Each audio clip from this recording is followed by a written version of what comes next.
By 1 get 1 ఇది shopping malls ఇచ్చే offer. కానీ ఇప్పుడు బై 1 గెట్ 4 అంటున్నారు మన దర్శక రత్నాలు. అర్థం కాలేదా? ఒక సినిమా టికెట్ కొని వెళ్తే అందులో 4-5 సినిమాలు ఒకేసారి చూపించేస్తున్నారు. భారీ బడ్జెట్ అంటూ కోట్లు ఖర్చు పెట్టించి చివరకు పాత సినిమా కథకే కొత్త మార్పులు చేస్తున్నారు. ఇంకొన్ని సినిమాల్లో అసలు కథే ఉండడం లేదు అన్న విమర్శలు కూడా వినిపిస్తున్నాయి. రీసెంట్ గా వచ్చిన సినిమాలు చూస్తుంటే మనోళ్ళకి అంత కథ లేదా అనిపిస్తోంది.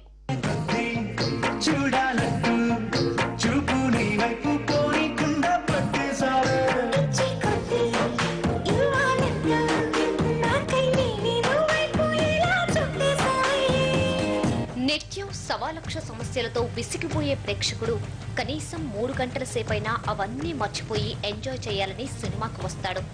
కానీ కొత్త సినిమా అని ఎంతో ఆశగా వస్తే అందులో కథ లేక, స్క్రీన్ ప్లే కూడా లేక, ఆఖరికి నవ్విచ్చే పంచులు కూడా లేకపోయేసరికి ఏడవలేక నవ్వుతున్నాడు, నవ్వలేక ఏడుస్తున్నాడు. Hi Nayak, how are you? నీకు నాకు సంబంధం లేదని చెప్పానుగా, మళ్ళీ ఎందుకు తీసుకొచ్చారు? బళ్ళారి బాబు గారు ఎక్కడ? లొకేషన్స్ చూసుకుంటున్నాడు. లొకేషన్స్ చూసుకుంటాడా? అదతని duty. Is a film director. Of course is a director. Is making a film. అతను ఒక సినిమా తీస్తున్నాడు. హీరో ఎవరు? ఎవడో హీరో అయితే ఈ డీల్లో నేనెందుకు ఇన్వాల్వ్ అవుతాను? నేనే హీరో. నువ్వు హీరోవా? ఏ డౌటా? నీకో షాక్ ఏమన్నా? జెనీలియా హీరోయిన్. ఇంకో షాక్ ఏమన్నా? నా షోరీలు చూసి శంకపూర్ రాజేశ్వరరావు గారు ఈ సినిమా తీయడానికి ఒప్పుకున్నాను. అదిగో మాటల్లోనే చూస్తారేంట్రా? వీడేనా నువ్వు చెప్పిన మాఫియా డాన్ నాయక్? ఆ చూపేంట్రా, నిన్నే రమ్మన్నాను కదరా, రాలేదేంటి? భయమా? వాడెక్కడా? ఎవ్వడ్రా? నీ మేనల్లుడు బళ్ళారి బాబు ఎక్కడా? వాడితో నీకు పనేంట్రా? డీల్ క్యాన్సిల్ అని చెప్పాను కదా. క్యాన్సిల్ అంటే క్యాన్సిల్. చంప దెబ్బలు కానీ ఇచ్చిన రియాక్షన్స్ చాలా బాగున్నాయి. నాగార్జున గారు ఫీల్ అయ్యారండి. ఏంట్రా పెద్ద తోపులో ఫీల్ అయిపోతున్నావు ఏంటి? నీలాంటి డాన్స్ చేత సింగపూర్ లో సుస్సు పోయించారా? సుస్సు పిక్తనాయాల.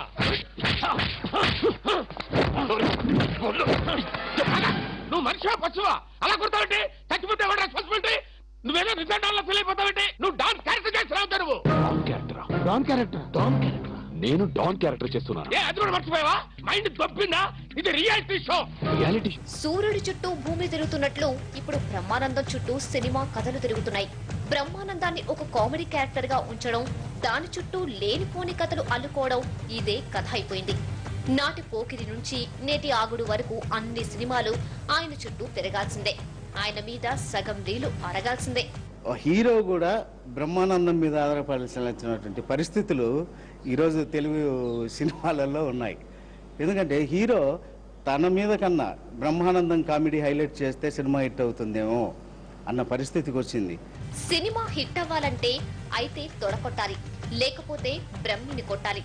ఇదే ఫార్ములా ప్రతి సినిమాలోనూ కామన్ అయిపోయింది. దందా పేరుతో దార్కారీ చేస్తే చూస్తూ ఊరుకోనికి ఫగాడుగా అనుకున్నావు.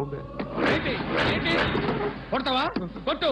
అసలు ఈ తొక్కలో మీటింగ్ అంటే ఇక్కడ 10 మంది గొట్టంగా వేసుకుని ఇది ఏమైనా పెదరాడి జమానా అనుకున్నావా? జడ్జిమెంట్లు పాస్ చేయడానికి పోకిరి జమానా. ఆ ముసలాడు ఏంటి అలా చూస్తున్నాడు? ఏంట్రా? ఏంటి ప్రాబ్లం ఏంటి? చెప్పరా? చెప్పకపోతే మాకు ఎలా తెలుస్తుంది? చెప్పా. ఇలా కొట్టేశాడేంట్రా?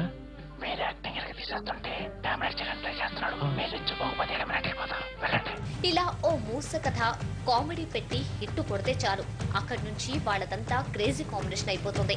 పోనీ ఆ తర్వాతైనా వీళ్ళు తమ బుర్రలకు పదును పెట్టి కొత్త సినిమా తీస్తారా అంటే అది లేదు.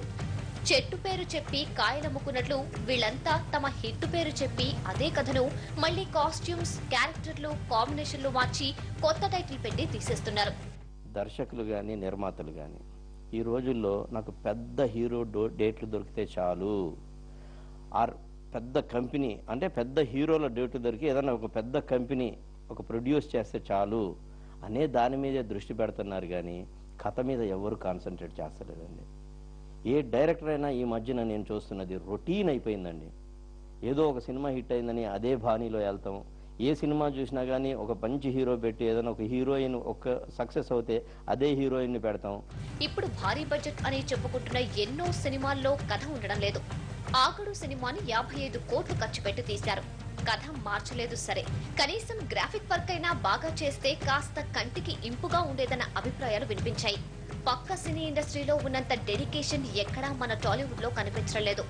ఎప్పుడూ భారీ బడ్జెట్ అంటూ ఇక్కడ తీయాల్సిన పాటల్ని విదేశాల్లో తీస్తున్నారు తప్ప కథలో కొత్తదనం చూపించాలని ఎవ్వరూ అనుకోవడలేదు. ఈ మధ్య వచ్చిన చాలా సినిమాలు పాత కథల్నే జస్ట్ అటు ఇటు మార్చి తీస్తున్నట్లున్నాయి. రీసెంట్ గా వచ్చిన పవర్ విక్రమార్కుడు మీద జనంలో ఉన్న టాక్ ఇదే. మనతో పెట్టుకుంటే బరేల్ గ్రౌండే.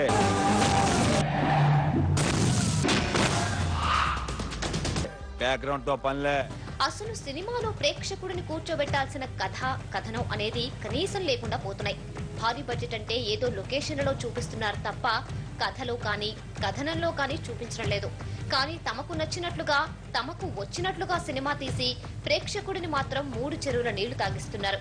ఈ మూసదారిలోనే వెళుతూ వాళ్ళు ఎదగడం లేదు, ప్రేక్షకుల స్థాయిని కూడా పెంచలేకపోయారు. టైటిల్స్ మొదలు ఎండింగ్ వరకు నెక్స్ట్ సీన్ ఏమొస్తుందో ముందే తెలిసిపోతుంటే ఇప్పుడు చూసిన సీన్ ఇంతకు ముందు ఏదో సినిమాలో చూసినట్లో ఏదో సినిమాను చూసి తీసినట్లో ఉంటే ఇంకా ఆ ప్రేక్షకుడు థియేటర్లో ఎందుకు కూర్చుంటాడు, ఎలా కూర్చుంటాడు? మూస కథను కూడా తీసే విధంగా తీస్తే హిట్ కొట్టొచ్చు, కానీ తీయాల్సిన కథను కూడా మూసలో పోసేసి తీస్తే వాళ్ళ టాలెంట్ ను ప్రేక్షకులు తట్టుకోలేకపోతున్నారు.